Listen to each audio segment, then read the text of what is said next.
I'm Steve Wood, recovered alcoholic. Welcome to the Big Book Compendium. So I'm going to start off with one of the oldest quotes I could possibly think of, and it's actually a biblical quote. It's from Proverbs 23. If a man thinketh, so he is. And that's exactly what happens when we're controlled by fear. How we think is how we are. So today we're looking at fear, and the five, we mentioned the five manifestations of the spiritual malady are resentments, harm, guilt, fear, and sex misconduct, you could say. And pretty much how those all connect to each other is like this: is resentment is wrong thinking, harms would be wrong actions, guilt is wrong reflection, fear is wrong beliefs, and sex misconduct is wrong behavior. I'll run through this really quick again if you want to write them down. Resentment is wrong thinking. Harm is wrong actions. Guilt is wrong reflection. Fear is wrong beliefs. Sex misconduct is wrong behavior. So it's telling me that I need to change my thinking, my actions, the way I reflect on things, my beliefs, and my wrong behavior. Now, you might say beliefs, well, that's connected to spirit, the God and all that, right? The truth is, the fact of the matter is fear for a lot of us was our guidance center, our God, and there's a great book. So when this book study started, we went over like the top 15 books that the early A members read. There's a lot of them. And one of them was A Man Thinketh by James Allen. It was written early 1900s. And he said something in that book that always caught me. He said, fear was mental infection. He also said fear of fear is the worst kind of fear, similar to what U.S. President Franklin Delano Roosevelt said, the only thing we have to fear is fear itself. What that means is the more I fear, I begin to fear fear. The more I live in fear, today they call that panic attacks. That overwhelming feeling of anxiety just takes us over. The book simply calls it frightened, or the state of fear. And that state of fear is a deep place. And the founding father of Taoism, Lao Tzu, wrote the Tao Te Ching, said, "There's no illusion greater than fear." Now, illusion is a deep word. The illusion, that illusion does not need to be our master anymore. Remember, illusion is a false perception of reality. Like, musicians make something disappear and think it's really gone. It's an illusion, right? And that doesn't have to be our, guidance anymore. Fear no longer has to direct you, control you, run your life. Most important, you can stop being afraid of fear. And it wasn't until I did step 4 that I started to realize I had fear that centered around fear and thinking about stuff that I feared. And it's pretty deep. But also what I became aware of was the power of fear, how it dominated my thinking so much that I made just illogical, insane decisions. I feared being alone, so I would get in a relationship with a person I had zero connection with at all. I feared people would know about things about me, things I would want to keep hidden. So I protected those things based on fear, stuff that really kept dragging me down. Basically, it dominated my life. And the one thing is, fear doesn't have to dominate me anymore because of these steps. And I learned by identifying my fears and discovering why I have them, like the book says, was extremely important to overcoming them. And it's that root of the trouble, getting to the root. Because of that, I guess I could say I have peace of mind today. I have that from being aware of what drives my fears, and also 10-step inventory on fears. That's the whole thing, with the fearless moral inventory. And there's that relief, and I've seen the relief in so many people in here and everywhere else. Yet people in meetings speak of the 4-step like it's this tedious, exhausting, dreaded process because they think fear is like cleaning the room and they think it's as simple as cleaning the room and just reorganizing and rearranging the same old junk. How many times did we clean our house and just sweep the floors and not get rid of stuff that we want to get rid of, you know? But as far as the fourth step being like that, rearranging and, reorganizing our rooms, it's a complete falsehood. Yes, step 4 is like cleaning your room, but it's not rearranging the old junk. It's getting rid of the old junk, letting it go promptly without regret. So it's a building process so we can let go of junk, basically. And that's a whole saying I always say, steps aren't about gaining, they're about losing stuff. So I can be closer to the spirit within me. And it's not an exhausting or, process. It's a liberating process where we find, new life by not holding on to the old one. And that's the thing. I'm going to go to the 12 and 12 real quick. If you have one, it's on page 49. I'm going to read from. If not, no big deal. But I like what it says here about fear. So remember, pride is fear of what others think of me, right? And it starts off by saying in the 12 and 12, pride lures us into making demands upon ourselves or upon others, which cannot be met without perverting or misusing our God-given instincts. When the satisfaction of our instincts for sex, security, and society becomes the sole object of our lives, then pride steps in to justify our excesses. All these feelings generate fear, a soul sickness in its very own right. Then fear, in turn, generates more character defects. It's crazy. Unreasonable fear that our instincts will not be satisfied drives us to convert possessions of others, to lust for sex and power, to become angry when our instinctual demands are threatened, to become envious when our ambitions of others seem to be realized while ours are not. We grab for more of everything than we need, fearing we shall never have enough. That's really deep right there. It's very deep. The part that gets me is we become angry when our instinctual demands are threatened. So that's the resentment, where our instincts are hurt or threatened. But to be envious of our ambitions of others seem to be realized while others are not met. That's not more deep stuff in there. So the thing about fear is, excuse me, fear is all over the 4-step process. First of all, we inventory fear, like we're looking at tonight. It's a fearless moral inventory. The last column on step 4 after self-seeking dishonest is frightened, which is a state of fear, constant state of fear, like you mentioned a minute ago. Page 52 calls that full of fear, right? So what would our life be if it's not full of fear? If we just dealt with fears as they come up, where we're not bracketed, we're not tied in other fears. But back to the 4th step is, it's all over it, and it's fear is bracketed next to the instincts, like we will see on 65, because they motivate. They motivate our drives. They motivate us to do things like that. I've explained this before. When I get a resentment, my instincts are hurt or threatened. When I have a harm, I'm trying to satisfy those instincts. My question is this: what goes on between that?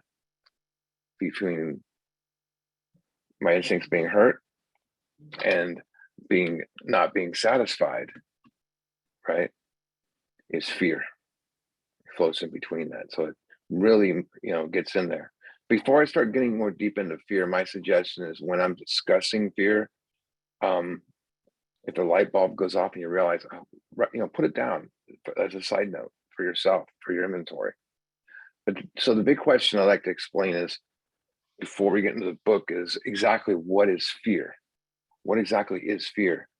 And the best way I can describe it in simplest terms is, it's a basic survival mechanism, and that is pre-programmed into all animals and all people for an instinctual response to what? Danger, potential danger, potential, not real danger, potential that might be. Now, animals react to fear with an automatic discharge to either fight or flee.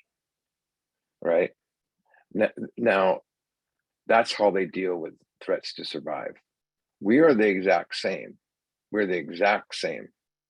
But along with fight or flee, we also freeze. So we have that one extra. We have fight, take it on, when something comes my way, or we run away from it and flee, or we freeze and do nothing, avoid it and hide. That was me. So when we have fear, the first thing that happens to our body, and this is important too, because this is what happens when we have fear, and it's not meant to be everyday occurrence. First thing that happens is our nervous system automatically puts our body on high alert. The adrenal cortex automatically releases stress hormones to the body. The heart automatically beats harder. Our breathing goes faster and faster and more rapid.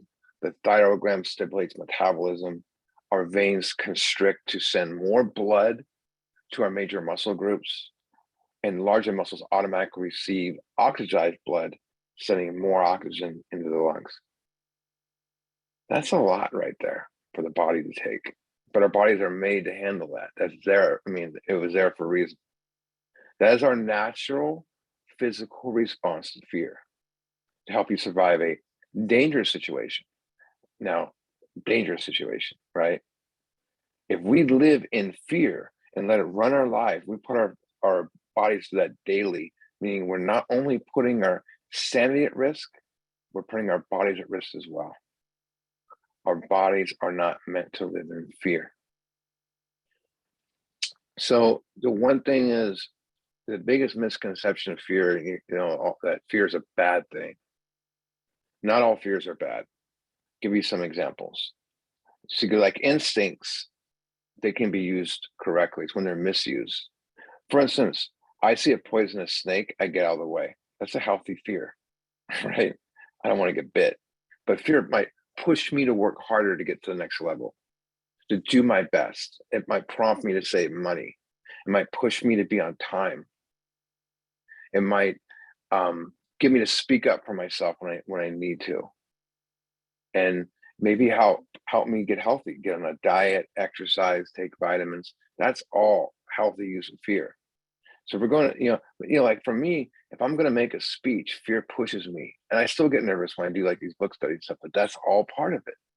But, it puts me to the next level to try to, put together something that's powerful. But it pushes us to work harder in a job or school. It might push you to be a better person, but most important, it can propel you to take action to change your life. So fear is necessary for survival, and without it, we would be totally incomplete. But when fear is used incorrectly, it can be very destructive, work against us, influence us negatively, mentally, emotionally, socially, physically, financially, and spiritually. Think about that. And how many times did fear get in the way of your mental state or your emotional state or how you interact with other people? Physically, like we talked about, financially, most of all, spiritually. We talk a lot about when we live in resentment, especially these type of fears we're going to talk about. You can't have these and be God reliant at the same time. It's like people will say, "Oh, I can be dishonest and have God." Pretty hard. But fear leads to these unpleasant feelings of anxiety, tension, distress.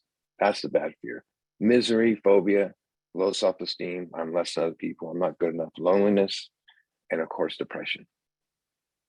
So let's look at some of this. So fear prevents us from truly experiencing life, is what I'm saying.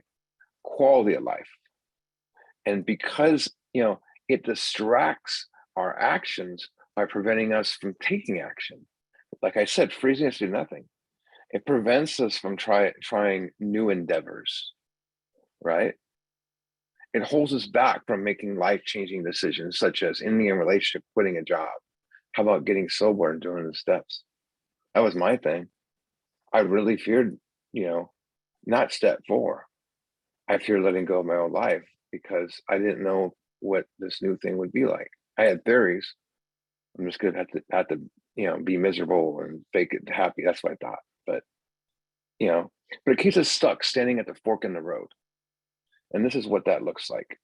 This is what it looks like. There's this person standing there, going left is the new life, going right is complete, or is sticking with the old life, or taking the new job, not taking the new job. And most people live this way. In recovery, you can't stand at the fork in the road. And also, it's a road. What happens if you stand in the middle of the road?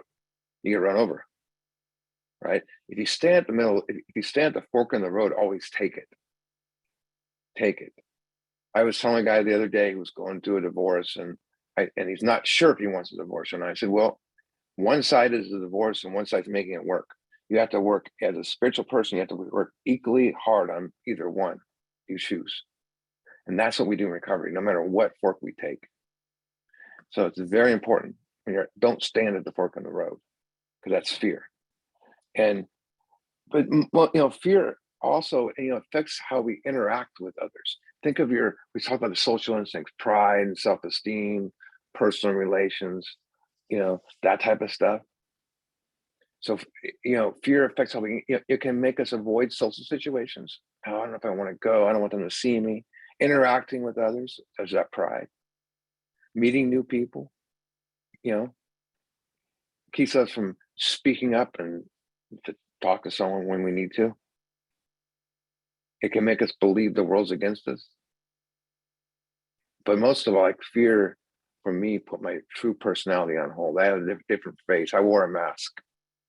So it causes us to wear these masks and become someone we're not, because we fear what others think of us. Since fear causes us to avoid interacting with others, it causes us to isolate, meaning fear allows others to control us. Also, fear can take us away from what our heart wants to do, following our ambitions and goals. Remember, our ambitions is something we have a plan, we have a goal we want to reach. Meaning they take us away from pursuing our ideals. And that ideal is a principle or value that's deep within you, that when actively pursued leads to expansion and growth. In other words, an ideal is what you truly want to do. And has fear ever prevented you from pursuing your ideals? Maybe it's a life-changing decision. Perhaps it's a dream. That dream job. A person comes to me and says, "I hate my job." I say, "What do you really want to do? What's your dream job? Your ideal job? What's in your heart?" It's never what they're doing. It's rarely what they're doing. When you ask them what's in the way of it, is fear. And not only that, fear can causes major financial insecurity, bringing us, the greed and resentment, harming others, and of course, dishonesty. Distracts us from our focus, sidetracking, finishing a task, causes us to make a mountain out of molehairs, mountain out of nothing. Make us panic when think we're failing, and makes insane rational decisions. But fear can stand in your way of change, and that's most important.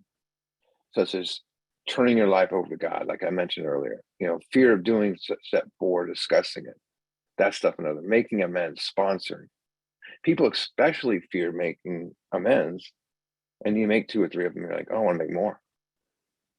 Interesting. Fear of sponsoring. People say, "Oh, I won't sponsor until I'm ready," then you're never going to do it. It's fear. Those fears are just based on theory. And the theory isn't anything you haven't experienced yet. But it can create a negative aura about you, where others don't want to be around us. But most of all, fear takes us out of the present moment. And that's what's the most important thing to realize. It takes us out of the present moment. So when fear keeps us stuck in the future, it's called dread, which is anticipating that something bad is going to happen. So causing us to avoid a situation. And we get caught up in the outcomes that haven't happened yet. Fear of losing our job, losing a relationship, losing our house, not enough money to pay the mortgage, and the house payment in 3 weeks. Over anticipation, things to come. When fear keeps us stuck in the past, it's called guilt, which means a deep regret of a wrong action. That term eating me up inside, that's guilt. Or secrets, I fear facing it or letting others look at it. So dread is the fear of the future, and guilt's the fear of the past, meaning they take me out of the present. And where do we connect to God? In the now, in the present moment. In short, so fear rouses up a peace of mind. So overcoming fear produces peace of mind. And most important, it effectively blocks us off fear from the sunlight of the spirit, creating that spiritual melody where I can't get that connection inside. But there's no way to be one with God and live in fear at the same time. And that's important to know. Let's go to the bottom of 67. And we're going to look at this.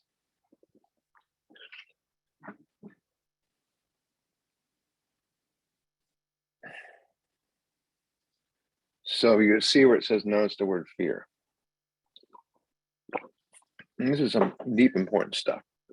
Notice that the word fear is bracketed alongside the difficulties with Mr. Brown, the employer, and his wife. So let's go over there and look at it on 65. I'm going to put it up here on the screen to look at that. Oops, I just did it wrong again. Jeez. 1 second, I'll get it right today. So there it is. If you see it on there, you can see, that fear's bracketed next to, his attention to my wife, Mr. Brown's resentment, and self-esteem is there. Fear is attached to almost all these words, self-esteem. So it motivates the instincts. It motivates them. All right. So I just want to show that quickly because we looked at that pretty deeply before. But it's back to 67. This short word somehow touches every aspect of our life. Every is a big word, right? It's an evil and corroding thread. We know what evil means. It's morally wrong and harmful, right? It's to be morally wrong. But corroding is a gradual decline where something deteriorates and breaks apart. In essence, fear is harmful because it deteriorates us. We start to fall apart, and I noticed a lot of people that live in fear, they look a lot older than they are because it deteriorates you physically. All that stuff, heart beating faster and all that stress, we're putting our bodies on major alert. The fabric our resistance was shot through with it. It's set in motion trains of circumstances which brought us misfortune we felt we didn't deserve. But here's a $1 million question. But did not we, that means us, ourselves, set the ball rolling? With fear, what sets the ball rolling? I'm going to show you up on the screen. And we went over this before in the 4-step. Hammer it home the whole 4-step. It's the misdirected instincts. Now, you look at this, we have social, security, and sex. Pride, fear of others thinking me. High self-esteem. So high self-esteem is, pride's how others, fear what others think of me, or how I view myself.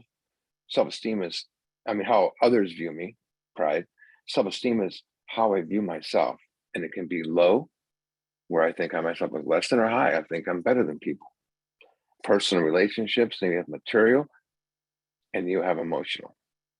Now, and then you have sex relations, and the ambitions I talked about too, and fear, basic survival mechanism. So I'm going to talk a little bit about this for a minute. And many think that the biggest instinct associated with fear is pride, because it's fear of what others think of me. I believe the main culprit is fear is this. I'm going to blow it up so you can see it closer. Security. We have two types of security. I want to be safe from danger. I want to feel safe and protected. There's one that I get from God, and there's one that I get from instincts. I can't do both at the same time. So when it's security from instincts, I'm looking out here to get it. I'm going to get the right job, the right house, the right money. Then emotional security. I'm going to try to keep my emotions in check. So the thing about it is, what makes human beings want to feel safe and protected is security, and it's our well-being for ourselves. So emotional security is stability with yourself and others. Every day we experience emotions. There might be love, it could be fear, it could be joy, it could be sadness, could be anger, could be guilt, could be happiness. But emotions, they're strong responses to our instincts, and we want our emotions to be secure and calm and serene. So, like I said, you can use them correctly or incorrectly. But when misdirected, when used incorrectly, emotional security, we can become emotionally insecure. The feeling of unease and nervous all the time. We are angry with defensive reactions. Most common symptoms of emotional insecurity are self-pity and anxiety. You know what self-pity is? That reoccurring presence of displeasure towards who? Ourself. Anxiety is a feeling of worry, uneasiness, of a future event. But when we live in anxiety, that type of anxiety, the end result is depression.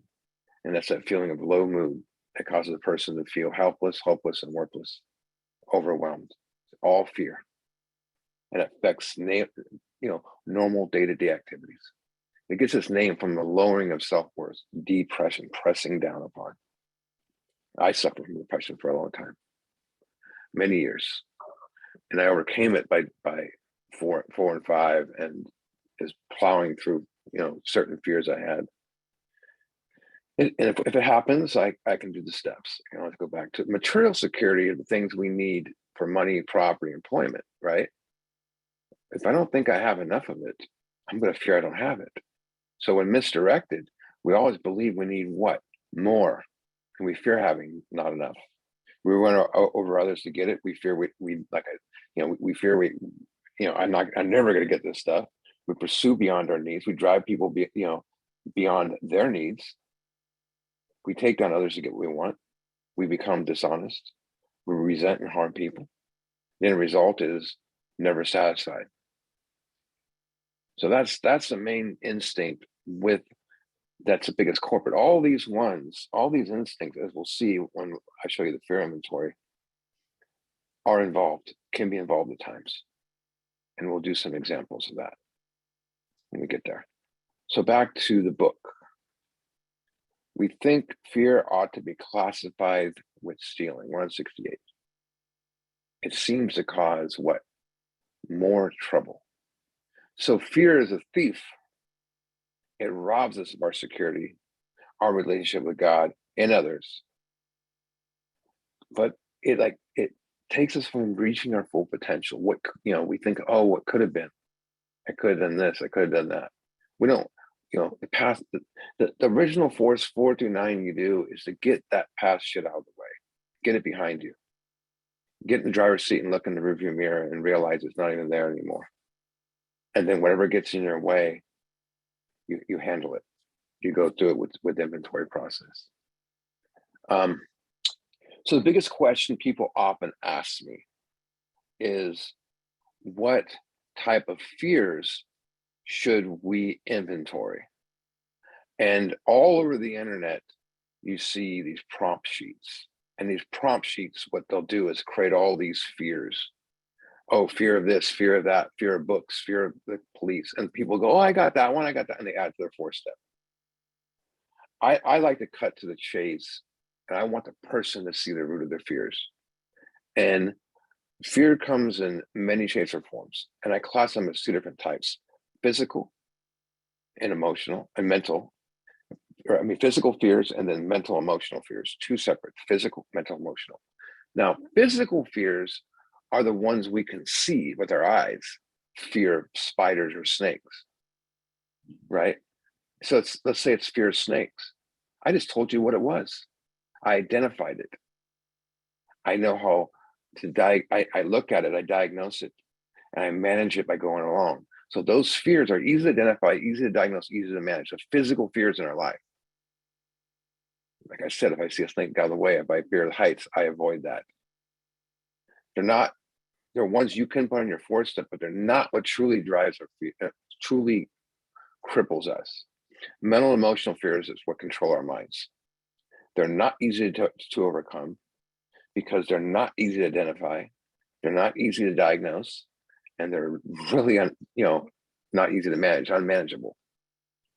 So mental emotional fears are always attached with three things. Three things. What I might lose. Number two, what I may never have. Fear of what I may never have, and fear of what others might know about me. So fear of what I might lose, fear of what I may never have, what I may never get, whatever, and fears what others might know about me. These type of fears steal our joy. Fear of what we might lose, something we have. It creates misery when we fear we will not get something we want. We lose sleep over what others might know about us. The 12 and 12 on page 76, you don't have to go there if you don't want to, but it's one sentence. The chief activator of our defect is self-centered fear. Primarily fear that we would lose something we already have, already possess, or we would fail to get something we demand. So here's the thing. Living in mental emotional fears damages our social environment, our security, and the sex relations. And leading to pain, confusion, and upsetting that internal balance we need, changing what we think, feel, and act. So the unawareness of mental and emotional fears leaves us forever in the bondage of what? Self-trapped. I'm going to show you guys, this is not the inventory, this is called a primer sheet. And so you can gather fear. So, and then you fill this out and you move it over to the resentments. Not resentments, to the fear inventory, which we'll see in a minute. So here's the thing is let's look at the sphere of what we might lose. So I feel this out of all the things I fear I might lose. I might lose my sobriety. I might lose my significant other because they gave me an ultimatum. You don't stay sober, blah, blah, blah. I might lose my kids. I might lose my family. I might lose my job, life, my house. Fear I might lose my life's a big one. Fear I might lose my car, stuff. And here's the thing this is reason you want to get this stuff out of the way so you can live in the moment. And when these fears do come your way, you might lose, you can handle it, but you're not overwhelmed by all these things always in your head. Oh my God, I might lose my kid if I don't do this right. If I don't, starting to mess up again. We don't want to be driven by fear. So when you become aware of what you are afraid of, you might lose, it changes everything because you can handle it different. An interesting way was, I remember I had about 5 years ago, and I'm knee deep in doing this process for a long time. And all of a sudden my wife gets in a car accident, can no longer work. She's the breadwinner. She's the one with the job. I can't because I'm disabled. And all of a sudden she can't work. Okay, went on for a while, it was fine. And all of a sudden illness has happened because of the accident, still can't work. And then there was a battle over payoffs and stuff, settlement. So we had no money. And then the next thing you know, the mortgage holder, the one that we paid the house payment to, we have one group coming to us and saying, don't worry, we're working with you. And another group saying, we're going to auction your house off a month and then a day. So I'm getting them every day coming at me. And if I didn't have an inventory to write down what I might lose, right? In that house, I would go crazy. I had to, bring myself back to point. So all those things you write down what you might lose, you put in that first line. What you may never have. My sanity. The grace of God I may never have. I might never have these steps. I may never have enough money. I may never have a good job. I may never get my kids back. I may never have a relationship with another loving like a relationship with a long-term type thing. Or I never have my sanity. I may never get this. I may never have peace of mind, happiness. I may never have. May never be free of anger. I may never have long-term recovery. These are the ones that bog us down. We don't want. We don't want to be sitting there and trying to meditate and all of a sudden going, I'm not getting this, and freak out. I'm trying to get rid of this stuff. When you become aware of this, it changes everything. And so you put down all what you fear you may never have and what others might know about you. This isn't an inventory. This is just gathering ones to put in your inventory. And you move it over there. The big one is the last one, where others might find out about me. Now, the things you do not want others to know about, the stuff you want to keep unknown, hidden, and unseen. I've had so many, including myself, do inventory. My first inventory I had some stuff I did criminal-wise that I kept out of it, and I didn't have the clicking sensation, the light bulb experience in step 6 and 7. And luckily I did it. I went to my sponsor later that night and did it and had a spiritual awakening, spiritual experience. But we don't want this stuff to be known. And I've had sponsors come back and they always say, well, there's more stuff I didn't tell you about. More stuff. After they've done the original 4-step. We dig deep and seek out to confront the hidden fear. But are they really hidden? No, because we know about them. We know they're there. They're only hidden from people out here. We're protecting ourselves because of fear. What we want others to know about us. We're only as sick as our secrets, information that we want to keep hidden. You can imagine how deep this can go. Even before I had people do these fears early on, it always came up in the 4-step. Is there anything you don't want anyone to know about? I would say. And I realized there's a lot. And the stuff you want to protect, you want no one to know about. Could be a criminal crime you committed. You don't want anyone to know about. Perhaps maybe you cheated on your significant other. Maybe you had kids outside your marriage. Maybe you killed somebody. Whether you'd be surprised. It might be your sexuality coming up. Maybe it's you're still using or taking pills or something, and you don't want anyone to know about it. Maybe it's how you really got fired from your job, or that hustle you did on the side, even one silver.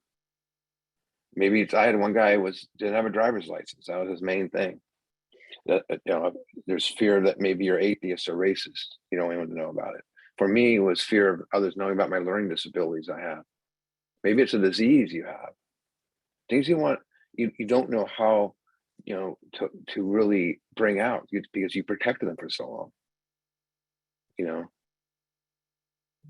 After years of living that way, we become conditioned to automatically conceal stuff. Explain, that fear whether others might know about me. In school, I would just familiarize myself with the subject because I didn't want people to know I didn't understand it.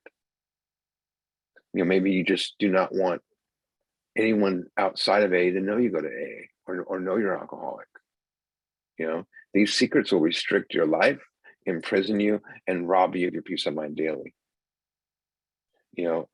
Because I went over this stuff deeply with my sponsor and got to the root of it, today I'm an open book. I'm not the most exciting person in the world. My book would probably put you to sleep. But before, my book was locked up in a chain and buried in the ground. Then I get fear that people are going to find that my open book somewhere. I'm going to bury it somewhere else, and I would always fear what people might know about me. I finally felt free by telling this person stuff I never told the therapist, never told my parents. And I meet this guy, 2 weeks prior, and I'm telling him all my stuff. But that's the beauty of Alcoholics Anonymous. This is where secrets end. It has to end. So look at the book says next. We reviewed our fears thoroughly, right? Review means to examine over something, right? To examine something. Like you think about, you go to the doctor, they examine you. right? Especially if it's a checkup, they look over everything, see what's wrong. You know, but for us, it means to examine over something deeply with the intention to change what is necessary, to change something if necessary. Thoroughly is to look over, no stone unturned, missing no details. And identifying fear and discovering why we have them is extremely imperative to overcome them, period. Because it's a condition to have peace of mind. Here's another condition, a big condition from fear, back in the book. We put it on paper, right? We put it on paper. So that's the thing, is I'm going to put up the inventory, the actual inventory of the fear inventory. It looks just like the resentment inventory and the harm inventory we've had, except there's only 3 columns instead of 4. This one, because it says, what is the fear? Why do we have them? What set the ball rolling? That's the instincts. And then the exact nature of my wrongs. So we put them on paper, even though we had no resentment in connection with them. Sometimes we do. We asked ourselves why we had them. I love what Deepak Chopra, is my favorite spiritual writer, says. If you truly get rid of fear without if you try to get rid of fear without knowing why you have it, the fear only grows stronger. Normal people can get away with that. They can live in fear. They can live in resentment. They can hate other people, but they're going to get off of work and they're going to smoke a joint or drink some beer, and they'll tell you, I'm going to have 2 beers tonight. They're not alcoholic. A lot of us drink for the same reasons, but we have an allergy. And the next thing you know, we're off and there we are again. And it gets so bad, we're in that cycle. And we forget even why we're self-medicating. We just know we don't want to feel it all. So in other words, being aware of fear isn't enough. We have to recognize the driving forces of it. Once you know what drives your fear, they lose their power. Like anything, awareness is the key. What I'm aware of in life, I can work on, I can let go of. What I'm not aware of will control me. Awareness is the key. So the inventory, if I decide to do that primer sheet, which helps a lot, and if there's someone that's done fear inventory differently or didn't go, fill that out and do it again. Go deeper on it. There's no wrong thing with going deeper in fear. And you move what you might lose over here. It says up here again, the fears that resolve around you. What you might lose will never get. Which trying to get to the deepness of this. And my sponsor and I, we designed this sheet and a couple other ones. It's based off of old Joan, the old school ones. But we kind of we like getting to cut to the chase with fear. So back to the book. Well, let me look at some things here real quick. I'll give you an example of fear I had.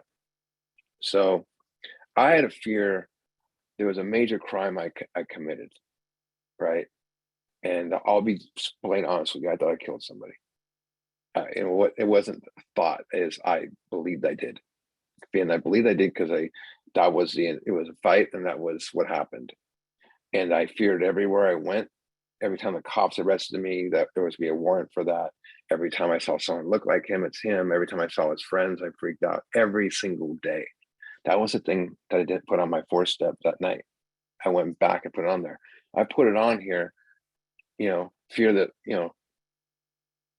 that people know that I did this. And it affected my personal relations with everybody. It gave me very low self-esteem. And I took that low self-esteem wherever I went, right?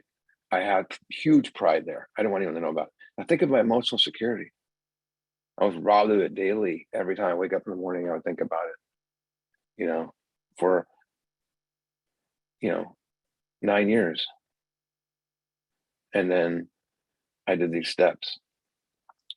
And material security, no sex relations, but my ambitions, my social ambitions changed because I can't go over that side of town. And my security for the future was changed. And I was selfish and frightened. I'll just tie a thing onto that. I'll bring it up in amends. I eventually found the guy and made amends to him in the program. And it would never happen if it wasn't here, because there's a resentment against him too, tied together. It all unraveled. Actually, I just told him that I had a harm against somebody. And my sponsor goes, well, isn't there fear involved in this too? Because you didn't tell me before. So that's where a sponsor, brings us to the places we need to be. That's how we inventory fear. It's not hard. You look at your fear and you look at what instincts, drove it, how they affected your life. It's not hard, but it's not for you to understand right now. It's for you to do. And when you do it, you understand it better. But how do I really get to know these instincts? How do I really get to know inventory? By listening to someone else's. You don't have to understand inventory here at Fifth Step. But the only way you learn the steps completely is by taking another person through them. That's the beauty of the steps. That's what the steps are there for, right? So back to the book. Wasn't it because self-reliance failed us? It's pretty deep stuff. Self-reliance. Self-reliance is trusting self, the instincts, right? We've studied that a lot in the book, rather than trusting God. Self-reliance is good as far as it went, but didn't go far enough. Some of us once had great self-confidence, cockiness and all that, but it didn't fully solve the fear problem. Look at this, what made it cocky was worse. That over high self-esteem, self-confidence. So when fear gets to high self-esteem, it's worse, right? And sometimes the cocky person's low self-esteem, they put up a front they wanted us to see.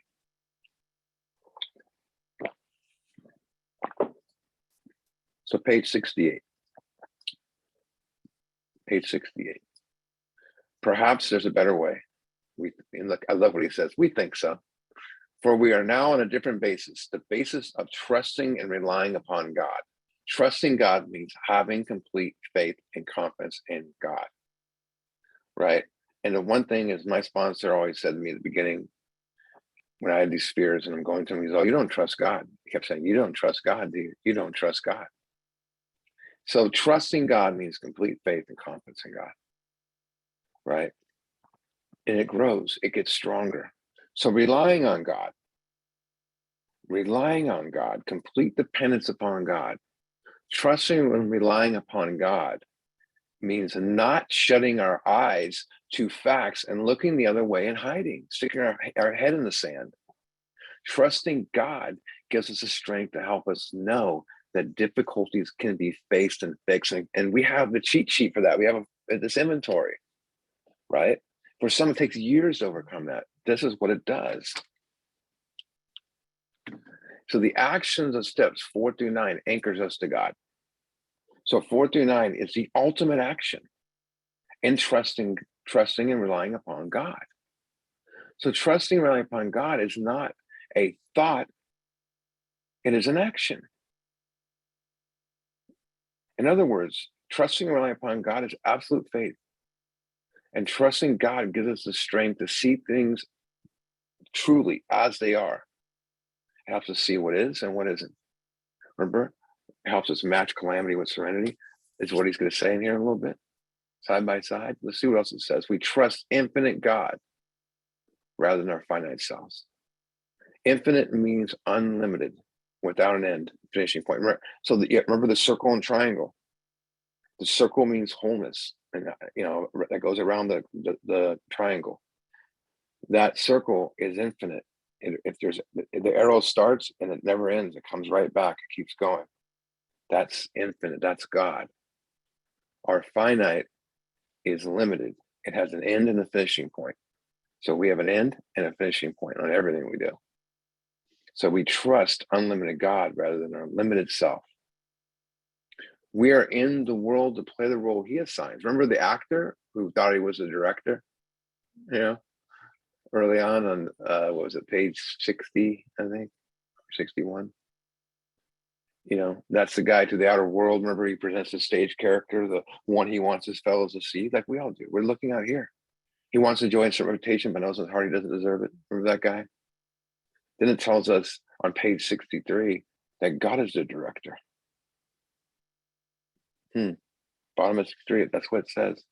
Maybe we're still an actor, but now we have a better director. We're no longer think we're the director. Back to here, it says, just to the extent that we think he would have us, and humbly, means without ignorance or pride, rely on him, does he enable us to match calamity and serenity. So calamity is the occurrence of great damage and chaos and misery and suffering. What's serenity? It's a state of calmness, peace, and the feeling of untroubled. That feeling you feel after you overcome it, right? It's not that big a deal. What do I put myself through? Go back to 61 real quick. Let's hit how we did when we were run by instincts rather than God. This is the actor again. So remember I said a second ago, God enables us to match calamity with serenity. See what it says there? Bottom of the page. Is he not even in his best moments? Were we not even in our best moments to produce a confusion rather than harmony? So confusion and chaos is the same thing. So action causing disorder and calamity. Chaos. Harmony is a state of bliss. Same thing as humility. It's the same thing. Serenity, I mean. And, that's the thing. Confusion is an action that causes disorder, and we don't want that. What they're saying here is we're living on instincts, like I showed you on the 4th step. In my best moments, I'm still a producer of calamity rather than serenity. In my best moments. And we look around the room and you see people aren't doing the steps, try not to judge them because that's where they're at. No matter how happy they seem to be, they have more confusion and more chaos in their life than they do serenity. So if you look back to 68, it says, humbly rely on God. That's a condition. What God does is he enables us to match calamity with serenity. What does match mean? It means to see something as equal or similar, right? So I know what road to take. So I'm not stuck at that fork, right? Causing more calamity rather than serenity. So I'm putting it side by side. In other words, God puts calamity and serenity, one here, one there, and I can look at them. I don't want this, and I want this. Before, we only saw this, the chaos, and the other one was way over here. I kind of see it, or I feel it here a little bit. It's tapping me over here. Now I can see them both because I got awareness, right? Thank God for step 10. We can just continue to look at that. I always know what route to take. Not always, but I try to. My tires get a little bald, but look what else it says. We never apologize to anyone for depending upon our Creator. We can laugh at those who think spirituality is a way of weakness. Remember, page 55 said, God made these things possible, and we only smile. We laugh at people who said God fixed their life. Now we laugh at those who think spirituality is a way of weakness. It's flipped. That's the beginning of an awakening, a total flip. Paradoxically, is a way of strength. The verdict of ages means that faith means courage. All men have faith, have courage. Courage is the power to face fear, to walk through fire, to walk through fear. They trust their God. We never apologize for God. We never do that. Look what it says. Instead, we let him demonstrate through us from within to without. Not, we're not always trying to find God out here. Now we know him inside. We let him demonstrate through us what he can do. Very important. It means to allow or permit is what let means. Let is a word that's the most important word in this book. And I usually use this example. I'll use it again. This is a cup I have, right? And then I have a new cup over here. But I want the new one, but I can't pick it up because I have the old one. I had to put it down so I can take what's new. That's how simple it is to let God. I can't hug somebody, any one of you, if I'm carrying a bunch of bricks. I need to put them down. And that's what we do. When we let something happen, we're letting God, to allow or permit God. That's a spiritual condition, is to let God, to receive God. We'll talk deeply on that in step 6.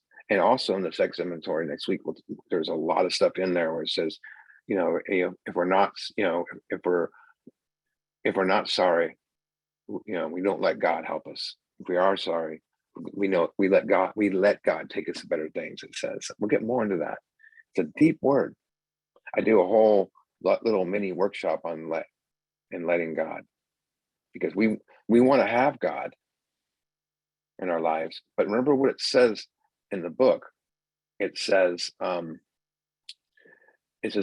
real purpose is, well, what we want is to have a power greater than ourselves, which will solve our problem. Remember what most people do. They want a power greater than themselves so they can still solve the problem. That's not the way this works. God's not these glasses we take on and off. It's us. It's who we are, what we become. So here's the fear prayer. This is the fear prayer. We ask, we pray. Every time we say the word ask, it's pray. Him to remove our fears and direct our attention to what have us be. What does the word be means? It means to indicate our true individuality, who we are, our personality, our character. What would he would have us be? God, let me be loved. God, let me be happy. God, let me be this. All of it is there. At once we commence to outgrow fear. Commence means to begin. Outgrow means to move away from. We move away from fear by taking action, seeing it. We must identify them to become aware of them. When we become aware of them, we can manage fears better. I can manage them better. It's before, it was like taking a bunch of my fears and throwing up in the air and going, okay, what do I need to do? I can't make a decision. Managing them better is I know what they are. I know which ones get this one away. Why would you want to keep anything we outgrow? You're not going to wear the pants you wore as try to put the pants you wore as a kid on anymore. You outgrew them a long time ago. I always say there's two types of people in Alcoholics Anonymous. And I'm going to compare them to a pair of shoes. There's the ones that always have a new pair of shoes because they want to avoid things. And there's ones that have these shoes that are tore up and they keep wearing them because they work hard at it. They're always working hard at it. And that's what we're looking at. The thing about it is, I said this before, by doing 4 through 9, we discover what we truly want to be in life. And when that happens, fear is not present. When we know what we truly want in life, fear is no longer present. You no longer have the spiritual malady, meaning you can connect to that spirit within. When fear kind of fogs up that temple inside of you, you can go in that temple and identify it. When you meditate and you can't connect, you just don't say, I can't meditate today. You need to write it down and get rid of the fear. We don't have to try to fight fear anymore. We have this process. And it's that point, we just, you will discover what you truly want to be in life is what God wants you to be, what God wants you to do. Aristotle said, I'm going to paraphrase this, but he who has overcome fear is truly free. And the great writer Mark Twain says, and this is a great thing towards fear. And I used to have this in my wall. I don't have it up anymore, but 20 years from now, you'll be more disappointed by the things you didn't do than by the ones you did do. So throw off the bowlines, sail away from the safe harbor, catch the trade winds in your sails, and explore, dream, and discover. I love that because it's talking about overcoming fear. So we must always go deep into fear and know the root cause. It's pride, self-esteem, security. It could be sex. By inventorying fear and knowing the truth, we begin the path of fearlessness. That's our goal. And fearlessness does not mean we have no fear. It's fear less fear. It's simply, why would you, think how hard it is to look at a fear while you have a fear. Does that make sense? Like you have a general anxiety over everything, right? We want that reduction of fear. It simply means to have it, to have the ability and power to face them so we can awake from the trance that put us in.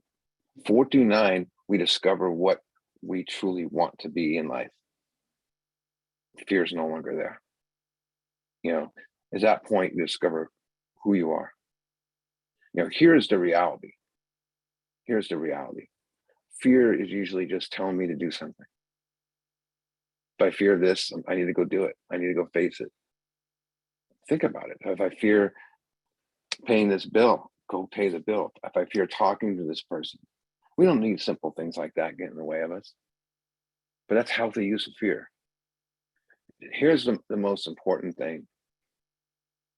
There are many roads to fear, but fewer roads to freedom. People don't see that. There's so many roads to fear, hundreds and thousands of them, but not many roads to freedom. So next week, we're going to look at sex conduct inventory, and we'll discuss this now.